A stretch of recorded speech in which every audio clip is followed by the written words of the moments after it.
گرامر یا ساختار تگ کوئسچن چیه و چه کاربردهایی داره؟ توی این ویدیو یاد میگیریم که این گرامر چیه، کاربردهاش چیه و چطور میشه ازش استفاده کرد.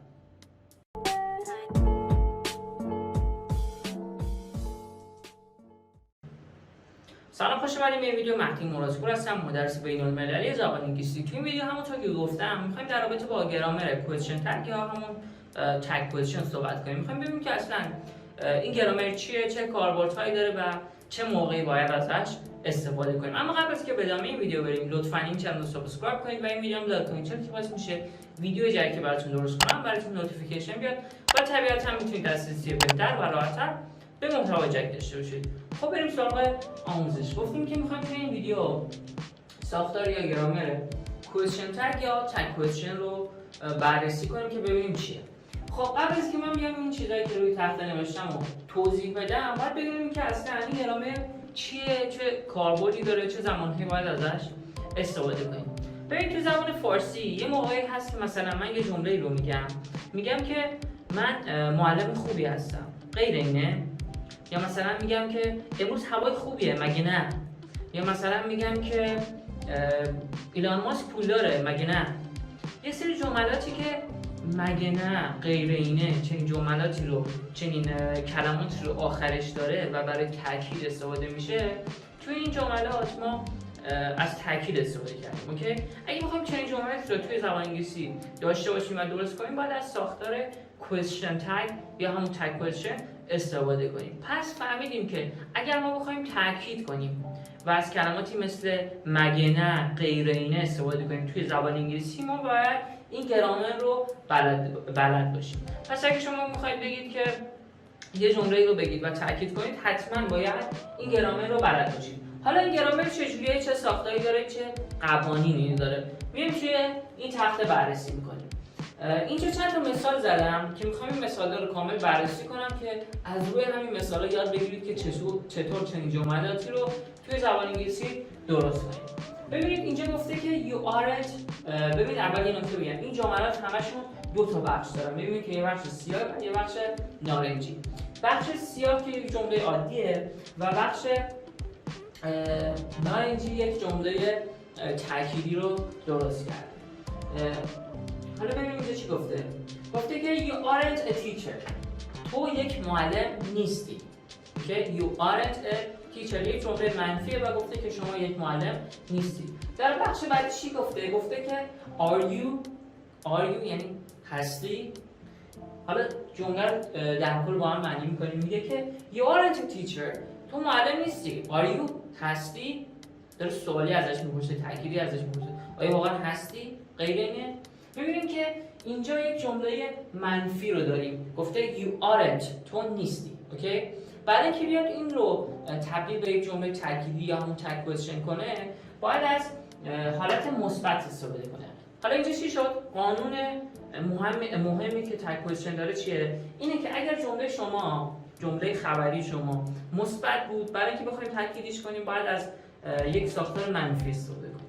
اگر جمله شما منفی بود، پارت اولش منفی بود، برای اینکه بخوایم تگ کوئسچنش کنیم، برای اینکه بخوایم تأکیدش کنیم، باید از یک ساختار مثبت استفاده کنیم. حالا اینو در ادامه بهتر می‌فهمیم.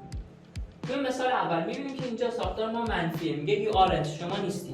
برای اینکه تگ کوئسچنش کنه، باید میاد از یک ساختار مثبت استفاده می‌کنه. میگه are you، میگه you aren't. حالا اینجا برای اینکه تگ کوئسچنش کنه میگه are you. این شده از حالت مثبت منفیش که فهمید اگر جمله منفی بود باید حالت مثبت باشه، حالت تگ کوئسچنش. حالا اگه منفی بود، اینجا مثبت بود، اینجا میشد منفی. نکته دیگه هم که داره میبینیم که گفته you aren't، اومده از حالت مثبت همون شکل استفاده کرده، همون ورب رو انتخاب کرده. ببین اگه اینجا مثلا ورب ما ایز باشه، باید از همون ایز استفاده کنه، یا اگه فعل ما ور باشه باید از همون ور استفاده کنه. میبینیم که اینجا فعل ما آره، اومده دوباره از آر استفاده کرده. آرنچه که حالت منفیش اومده حالت مثبتش شده آر، از آر استفاده کرده. این شد قوانینی که این گرامر داشت. مثالش هم شد که you aren't a teacher. تو معلم نیستی. are you، آیا واقعا هستی؟ این شد مثال اول. مثال دوم میگه he isn't crazy. اون دیوونه نیست. حالا تگ کوئسچنش میشه چی؟ is he؟ غیر اینه؟ is he می‌بینیم که اینجا isn't میاد از حالت مثبته. همین ورب استفاده میکنه که میشه is he. آیا اون واقعا هست؟ میگه که he isn't crazy. اون دیوونه نیست. is he آیا واقعا اون هست؟ داره حالت تأکیدی رو استفاده میکنه. مثال بعدی میگه که you don't speak English. تو انگلیسی صحبت نمی‌کنی. do you می‌کنی آیا انگلیسی صحبت می‌کنی؟ میگه که you don't speak شما صحبت نمی‌کنی. ببینید که اومده از همین فعل do استفاده کرده و اینجا گذاشته. اینجا حالا don't بوده حالت منفیش، حالت مثبت شده do. you don't speak English شما انگلیسی صحبت نمی‌کنی. do you غیر اینه آیا واقعا صحبت می‌کنی؟ مثال بعدی میگه که you didn't study شما مطالعه نکردی، شما درس نخوندی، حالت منفیه. did you آیا واقعا خوندی؟ غیر اینه did you. میبینیم که اینجا didn't رو داریم، حالت مثبت همین ورب میشه did you. حالا اینجا من ننوشتم که حالت تگ کوئسشنش چیه. میگه که you are a teacher you are a teacher شما یک معلم هستی. میبینیم که تفاوتش چیه؟ تفاوتش با جملات قبلی. جملات قبلی پارت اولشون منفی بود، میگفت you didn't study مطالعه نکردی، you don't speak صحبت نمی کنی، he isn't crazy اون خلوچر نیست، دیوونه نیست، you aren't a teacher شما معلم نیستی. میبینیم که جملات قبلی پارت اولش منفی بود. حالا این جمله چیه؟ پارت اولش مثبته، میگه you are a teacher. اینجا میگفت you aren't a teacher اما اینجا میگه you are a teacher. فرقش با جملات قبلی اینه که بخش اولش مثبته. حالا ما برای اینکه این جمله که بخش اولش مثبت هستش رو تبدیل به تگ کوئسشن کنیم، باید از یه وربی استفاده کنیم که چی باشه؟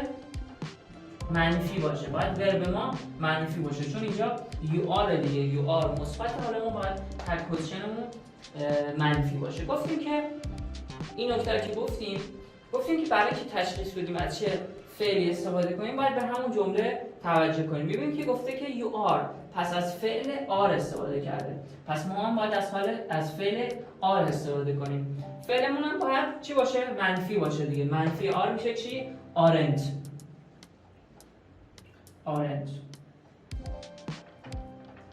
you هم که داریم دیگه میشه aren't you. حالا جمله در کلش چی شد؟ میشد که you are a teacher شما معلم هستی. aren't you غیر اینه. اوکی؟ پس you are شد aren't you. مثل اینکه اینجا مثلا he is میشه isn't he. حالا این مثال رو بررسی میکنیم. میدید که he is busy اون مشغوله، اون سر شلوغه. isn't he غیر اینه. اوکی؟ میبینیم که is شده isn't مثبت بوده شده منفی isn't. مثال بعدی میگه که they were interested میگه اونا علاقه‌مند بودن. weren't they غیر اینه آیا نبودن. اوکی؟ میبینیم که were مثبت شده weren't. مثال قبلی هم is بود مثبت بود شد isn't. مثال بعدی میگه که you have studied شما مطالعه کردی، شما درس خوندی. haven't you غیر اینه مگه نخوندی. اوکی؟ داره تاکید رو توی اون جمله میاره. میگه you have studied. میبینیم که have studied مثبت اینجا شده haven't. اوکی؟ have مثبت شده have not haven't. اوکی؟ این شده از ساختارها و نکات مهمی که توی تگ کوئسشن بود. اما ما یه دونه استثنا داریم. اون استثنامون چیه؟ وقتی که ما از فعل ام استفاده کنیم. مثلا ما گفتیم you aren't میشه are you. are میشه aren't. نمیدونم مثلا is میشه isn't. اینا رو گفتیم. حالا ام چی میشه توی زبان انگلیسی؟ اگر اون فعلی که ما داشتیم ام بود باید چیکارش کنیم؟ ام تبدیل میشه به aren't. اوکی؟ مثلا گفتی I am happy من خوشحال هستم. میاد حالا به خاطر اینکه بخواد منفیش کنه میگه که aren't I غیر اینه. پس اگه شما ام رو دیدی برای اینکه بخواید تبدیلش کنید به یک جمله تگ کوئسشن باید از aren't استفاده کنید. این شد از تمام نکاتی که توی گرامر کوئسشن تگ یا تگ کوئسشن باید بدونیم و بهش توجه کنیم. اگه این ویدیو براتون مفید بود لطفاً این کانال رو سابسکرایب کنید و ویدیو هم لایک کنید چون که باعث میشه ویدیوی جدید که براتون درست کنم براتون نوتیفیکیشن بیاد و طبیعتاً میتونید دسترسی بهتر و راحت‌تر به محتوای جدید داشته باشید. موفق باشید.